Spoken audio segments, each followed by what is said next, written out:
So here we're back. Episode 15 in the Go Full Amazon podcast. What are we calling this one? What? What the muck? The muck.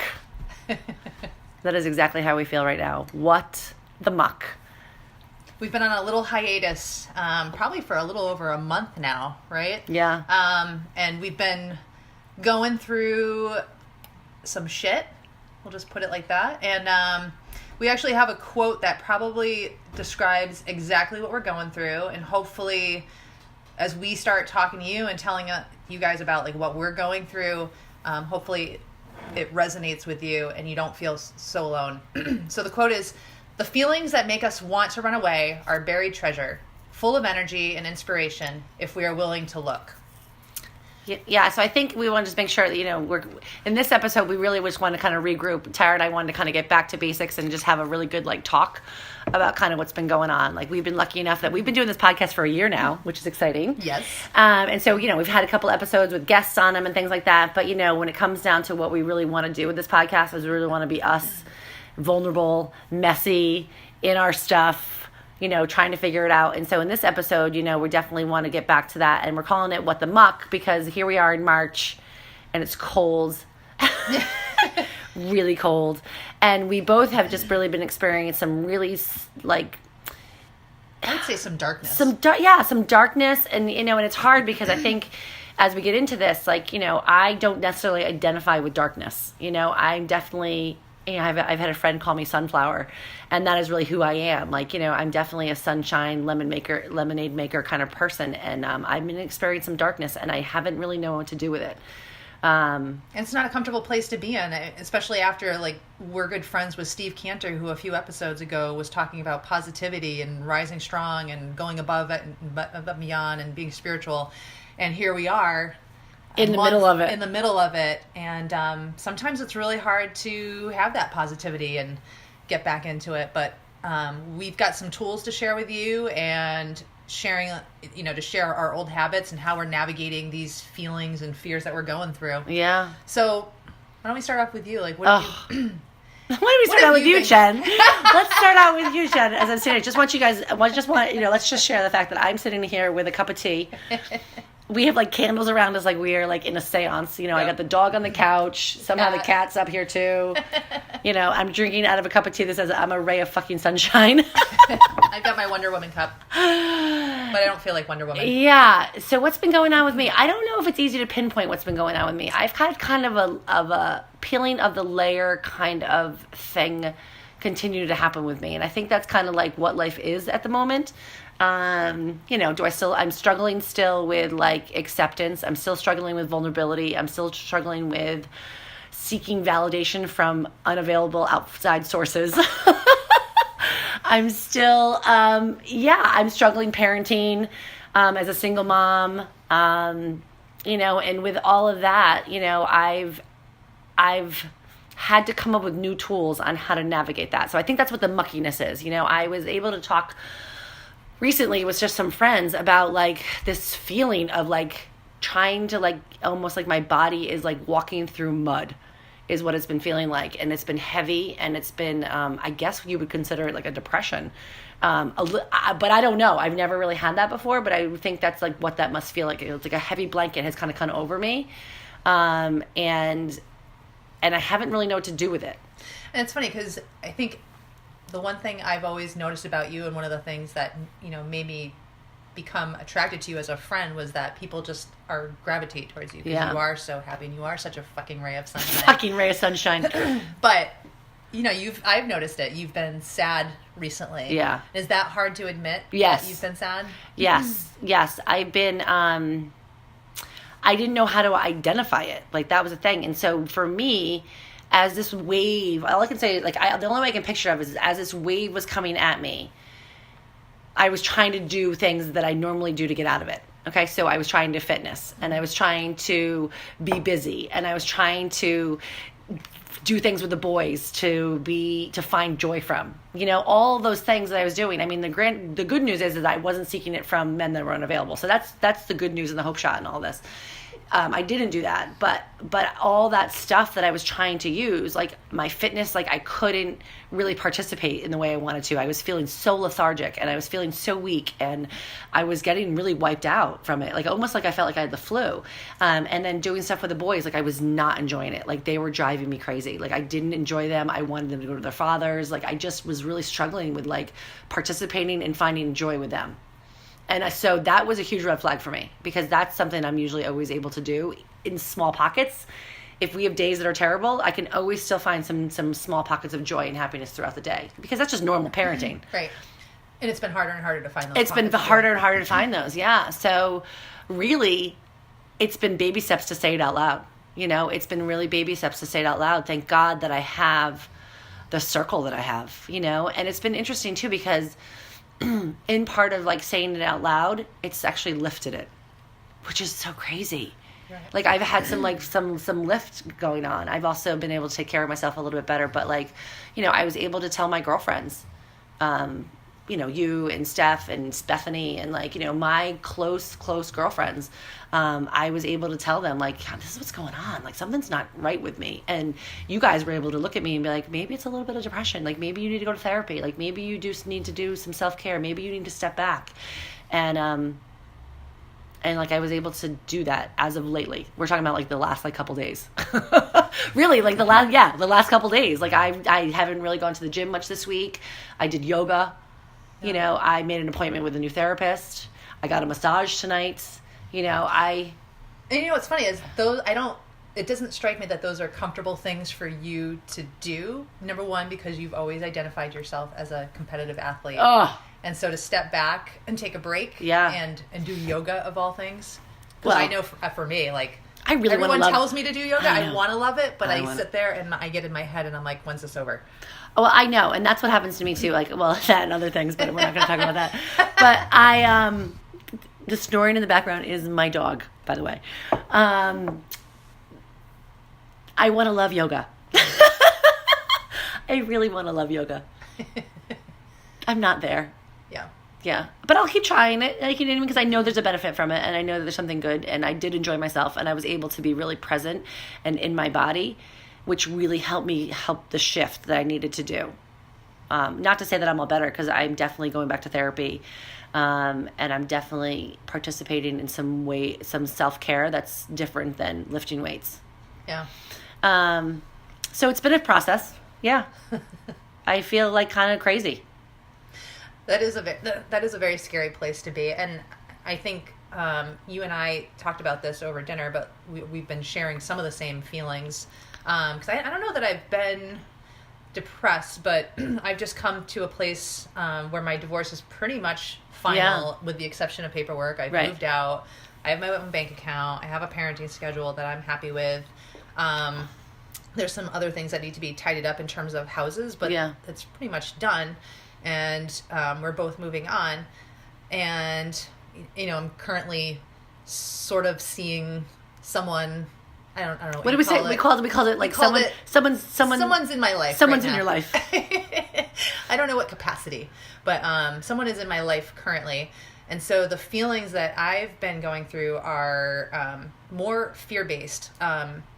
And a lot of people are asking me, like, if I regret getting divorced, and that's not the feeling I have. Like, my fear is being alone, being rejected, not being good enough. Those are the recurrent themes that go on and off. And I've had to start doing what you do and acknowledging them. And before, I was just kind of showing up, going to the gym every day, going to work every day, doing all the stuff that I'm supposed to do, hoping that it would just pass, and it hasn't. And so just like that quote in the beginning that we talked about is, I think I have to be grateful that I'm having these feelings because they're pointing out that I have some stuff I need to work on. And I think that's, you know, everything that we talk about and everything that we believe in is that we have to show up for what's put in front of us. Yeah. And what's put in front of us isn't always great. And our job is to continue to show up, because even the way that I've been feeling, like, I've gone to work every single day. My kids have been fed. My house is completely clean. You know, so I've been able to still function in society.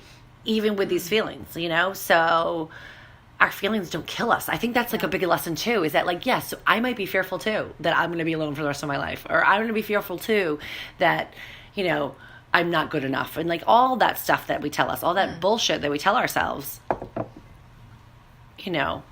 we still know that it's not going to stay like that forever. Right. And I just like you, I've had to do a few different things this week that I have found to be very helpful. Like I started meditating, started acknowledging like the feelings I was having. And, like one of the things I was doing was this person who is currently in my life, I was projecting my fear of being alone onto him and wanting to have some kind of, not commitment, but just like some confirmation of what we are, or you want validation. And, he kind of made it clear that he's not there. And I have to be okay with that. I have to respect it. And I also had to apologize for projecting my fears onto him, because it's not fair. And really, I've had to learn to be grateful that he has showed up in my life, because he's helping me point out the stuff that I need to work on. Yeah. Which is, I need to slow down and not be worried about being in a relationship and just enjoy going out and doing stuff with like an adult time. Someone. Yeah. Yeah, like nice adult time. Yeah. Without the expectation of the relationship or a relationship or a title or whatever. And that's been really hard. And I was listening to a podcast today, and it talks about that. It talks about, like, our fear is also based that, like, if we're not in a relationship, then something's wrong with us.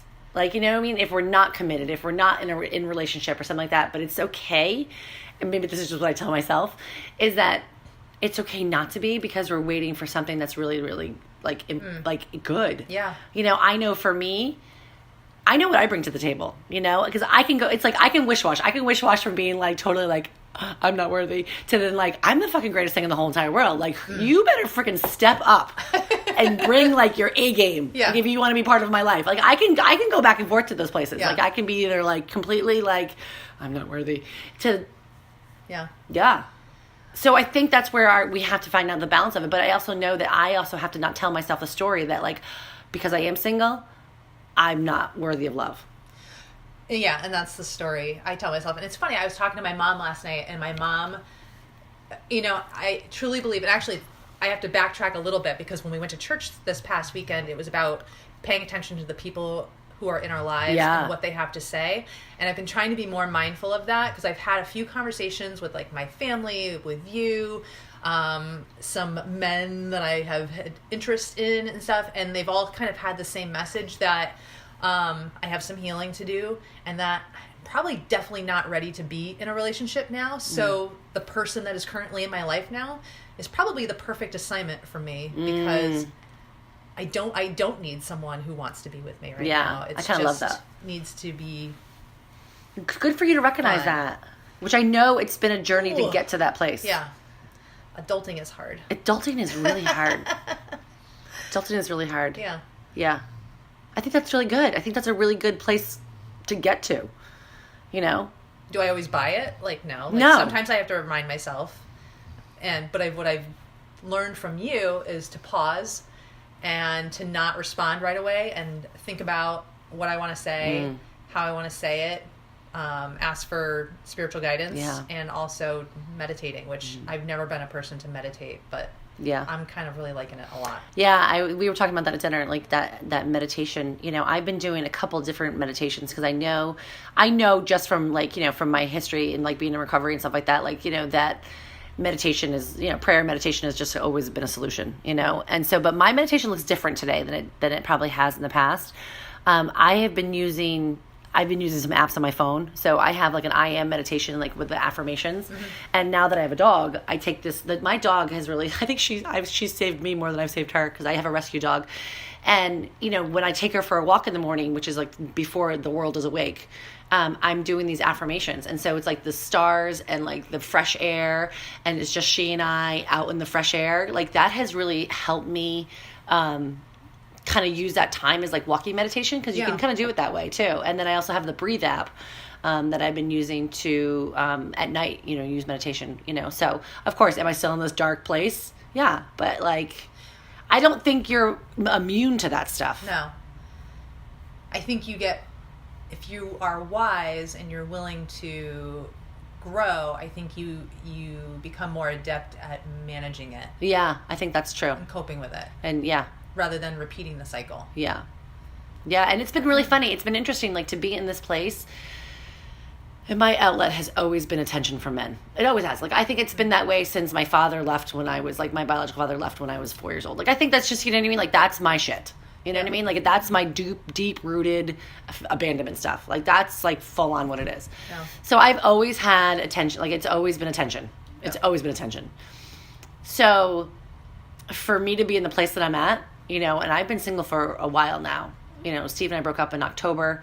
And like, I've been like there's no interaction, you know, there's no prospects, like there's no, you know, flirting on the phone, like there's no sexy pictures, like that's not happening at all. And like, that has been my go-to for a long time. So I'm like detoxing from it. Oh my God. I think I'm detoxing from being a little risky on the. Do you think maybe you're like, I mean, you've been in recovery. I don't know how much you want to talk about this, but you've been in recovery before. Like, do some of those same feelings, like addictive withdrawal, patterns? No, I don't. Not well, physical. Maybe. I mean, but like the addictive side of it. Yeah. Yeah, I could identify with a little bit of that. Yeah, where it's like the chase and then the response and then the not good enough, like, you know what I mean, and then like the not the validation. So it's kind of like, I can get stuck into a cycle of that, like where I need the validation. Yeah, and I found that even with some of my fitness stuff. I think we talked about that too at dinner. Like, I've been finding that. I don't know if you can identify with any of that, but like even with some of the fitness stuff. So as I like, you know, I'm a little bit, you know, I'm getting older. Yeah. And now we're in the middle of the CrossFit Open, and I have not been performing at all to the level that I want to. But I can't say that I've really been putting a lot of effort into it either. But and passion has not been really part of it. But like, I've had to surrender to the fact that like I can't show off. Yeah. You know, I can't brag about my like awesome scores or like, you know, I mean, and that's been humbling for me, you know, and I've used that for so long about being like this. I've always identified as like a super strong athlete, and like I've had to let go of some of that. So I think that a little bit of that's been happening too. What's funny though is that you're still a super strong athlete. You're just not seeking the validation from the score. Yeah, because I'm not even posting my scores. I'm not even posting my scores. Like, I don't want our gym to post the score. I'm like, I'm trying not to get attached to that because I've spent a lot of time, again, with the validation. Yeah. Like, that validation of, like, where I rank and who I'm ranking against and, like, you know, has been a big deal to me. Right. Yeah, I haven't even posted my scores this year. So there's like a grief, like there's some grief moments. Like if I really can identify it, it's almost like there's been like that layer of the onion. Like, so it can make sense why I might be in a little bit of a fog and a little bit of funk, because like I'm having some layers be removed that are like safety blankets for me. Yeah. But the fucked up thing about it is that they're not like real safety blankets. Right. They're so pretend. Unavailable. It's unavailable, total pretend safety blankets. Yeah. That I created in my head. I know. Profound, huh? It is profound. And, you know, besides relationships, you and I have also been going through some stuff with our kids. Some fears and stuff. I mean, for me, my two oldest kids have been awesome throughout this divorce process and everything. And they are in a much better place. And I feel like I have a stronger relationship with them. My youngest has handled it emotionally well. But some of the humbling things that I've had to go through is, you know, he'll verbalize that he wants to be with his dad more than he wants to be with me, and that I'm not fun. And my fear is, he loves his dad more than he loves me. And I've had to struggle with that fear and flip it around. And it's not because he loves one parent more than the other. It's just he's getting what he wants right now from the other parent, and he's navigating his own feelings through all this. Yeah, and I know I have a 12-year-old, you know, mine 12, so Lawson, you know, he's 12, and he's in a really weird phase. Like, he's into like his hormones. I think his hormone monster is starting to show up, you know, and I think that he still thinks he's a little boy trapped in his body that doesn't really know what's going on. He's super argumentative. He is he's goofing off at school. Like, all of a sudden he's not doing his homework. Like, he's a straight A student, and all of a sudden he's not doing his homework.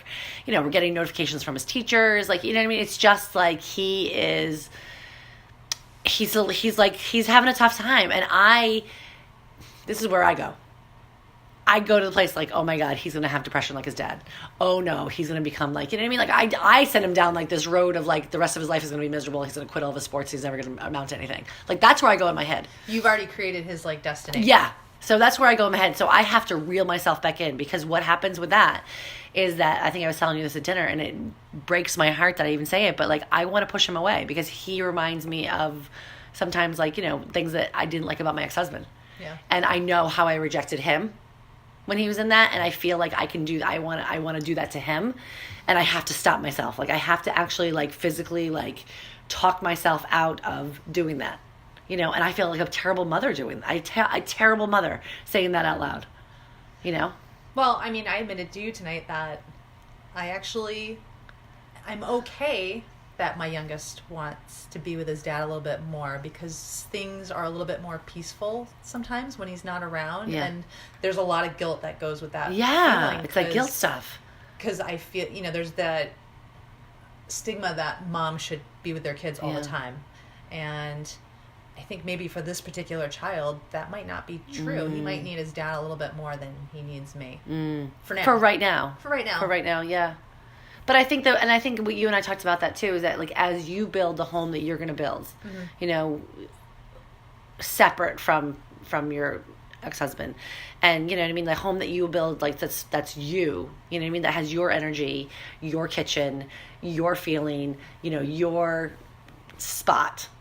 I think that, you know, you'll be interested to see like what he is more attracted to. You know, I know that the best thing that we can do as parents is never talk bad about their parent, their other parent, no matter how we feel about it. So like that will be your work, is to not say anything bad about his dad, you know, in those moments that your feelings are hurt. Yeah. And you know what? That's so hard. And I've already done that once. Yeah. Though, and it's funny how it's like now that I'm an expert and have had 2 divorces, you know, my first divorce, like my ex-husband and his current wife, like we are so good together, like a lot like the way you, Seth, and Corey are together. Yeah. And like whenever I'm having a problem with one of the kids, like we have like a 3-way text message, and we're like, all right, this is how we're going to handle this behavior pattern, and we're going to get through it. And it's just mutual respect and being on the same page. And so just in the few months that we've been doing that and getting better at really communicating and being like a family unit of 3, I've really seen big changes in Shauna and Logan. Yeah, that's good. Well, and you have to know. We can have that with. Yeah, that's the hope. The hope is that you can have it with, you know, you can have it with. Yeah. Maybe not right now, but eventually. Well, think about it. You're 10 years out from, right. You know, or more for the first one. Yeah, it's interesting. It is. It's. We're in a tough place, you know, with raising kids, and like we were in the beginning. This is why we started this podcast. Like we would sit around coffee and talk about. We're like still doing the same stuff. I'm like, have we grown any in the year? Has anything changed? But we have. Yeah. But I think that in the growth, it doesn't make us immune. Like I said earlier, it doesn't make us immune to life happening on life's terms. Right. We're still gonna have sadness. We're still gonna have like muck and messiness and stuff like that. It's just how we're navigating it, which kind of brings us to our next topic of like, how are we navigating our darkness right now? Yeah. Like, you know, you kind of started getting into that a little bit, but what have you been doing? I think that one of the greatest things I've ever learned, or what I've ever heard from, I don't even know who it was, maybe it was Brene Brown, or I've heard it along the way, but it's like basically like your secrets die in light.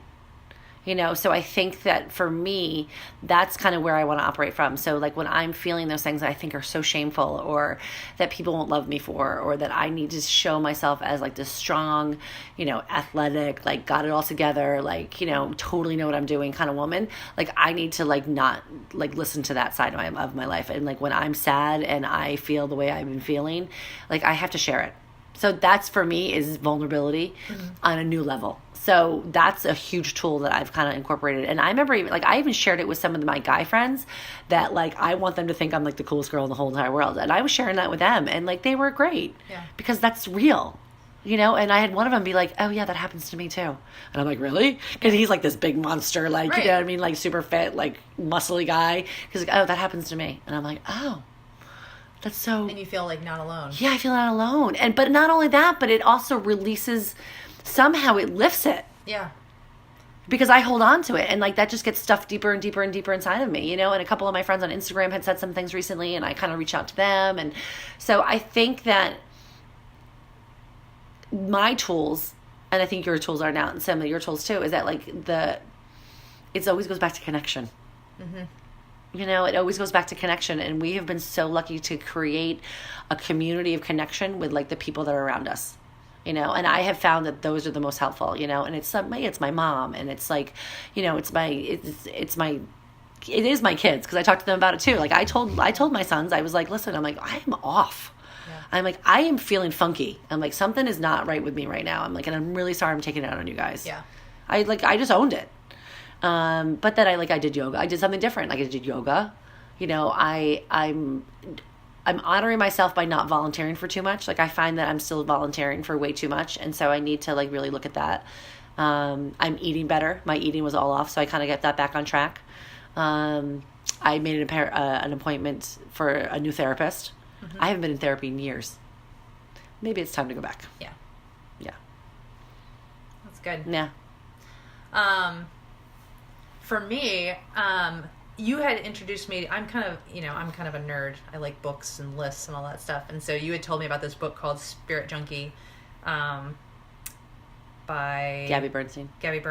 And I listened to it last week, but I kind of half-assed it. It kind of just went in one ear and out the other. And then with all this stuff that was going on with the person in my life, I was like, I need to go back and revisit these chapters one by one and put some work in. PowerPoint them. PowerPoint them. And actually, I have my list. What are those even on? Is that even on a piece of paper? No, this is on. That? So this is the tag that you, when you tie the surgeons up in their gowns, this is the tag that comes off. And so Shut I up. always steal these from the surgeon, and I use them to make my little list. So these are your little note cards are from like the surgical gowns from the surgeons? Yes. You are so funny. You're so one of a kind. I know. Very awkward. But that's why you love me. It really is. I'm like, my mouth, I'm like this. Oh my God, I love you. All right. Well, because, you know, you're sitting in the OR and I'm watching the vital signs, and I have time to think and write. Yeah. And so that's when I do it. So I kind of went back in this book. And so the tools that I'm using there's 6. One is to recognize that the people that come into your life are assignments. Yeah. So I've been trying to do that and call them out by their name. So, you know, the person who is in my life right now, like it brought up a lot of fear of rejection, and loneliness. And I had to identify that, and call it by its name. And I had to accept, number 2 is to accept that you can't avoid the assignment. And so I was like, I could run away. It will come back. And it'll just circle around in the next person. Yep. Or deal with it right now, which I'm doing. 3 was to honor my feelings, because I don't like having these feelings. I usually try to stuff them down. And so I have to honor that these are real and that they're happening for a reason. And I have to figure out how to cope with them and manage them. 4 was to call upon compassion. Oh. So, this is another like crazy thing that you'll hear about me, and I told you a little bit about this, but so I work in the operating room, and so when I start getting these negative stories in my head or thoughts, during my break, I will go into the bathroom, shut the stall, and I will pray to, some people do their inner spiritual guide. I pray to God, because that's just where my belief system is, and I ask for guidance to show me in some way like what I need to do, and surrendering to the fact that I don't know what the fuck I'm doing, or how to manage it, or why I'm feeling this way. And that's been extremely helpful. And then to ask for help. And that's what I've been doing. From the Spirit. From Spirit, like ask for help. And it's funny because this week, I've been doing a lot of that, and then in conjunction with meditating, and I've come full circle with this person that's in my life, and I've been able to release him and accept him for who he is and what his desires are, and recognize that it's not fair for me to project my fears and expectations onto him. And so that maybe right now I just need to learn from this person how to be in the moment and just be friends and just go do things that are fun without kids. Yeah. I think that's I can see it lifted in you. Like, even as you're reading that, it's like, oh my God, like from our conversations earlier this week, like I can see that like lifted from you, you know? Because I was turning it into like, he doesn't like me, he doesn't think I'm good enough. We just torture ourselves. It's just, and it's not a good place to be. And now I'm kind of like, I really feel okay. Yeah. Like, I feel like if we do nothing else, and I'm glad you said that whole surrender piece, because Bethany and I have talked about that too, because she's another one of like our little soul sisters that, you know, does all this stuff too. And, that surrender thing, like I think that I have used that more recently as of late than anything else. Like, just I surrender, because I will try to fight and manipulate and change things and fantasize, and like I'm 15 years down the road, like, you know what I mean? Like, I can just be in crazy town, exhausted, spinning crazy town, when I'm like, okay, enough. Like, I just surrender, because really I have no control over any of this stuff. I have control over nothing. Yeah. Except for how I respond and what I do and what I say. It's funny, in some of those moments, there's this song that I'll put on, like Jesus Take the Wheel by Carrie Underwood. Yes. Those are like, that's my surrender song. Yeah. Like, I just blast that in the car. Like, Jesus take the wheel. Oh my God, you're going to sing. We apologize for the singing part of this episode. What do you got on the other card over there? Because you know you have more than one. More than one card. I know. My little card.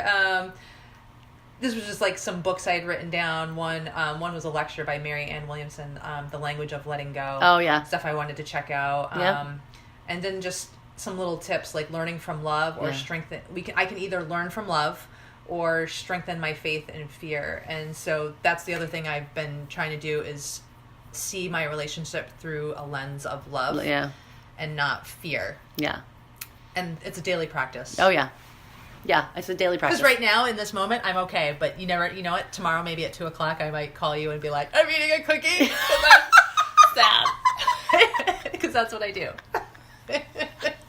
I'm just having peanut butter in my face. Oh, my God. So there we are. I have it together in this moment. Yeah, we do. Yeah. I think that, I think we're lucky.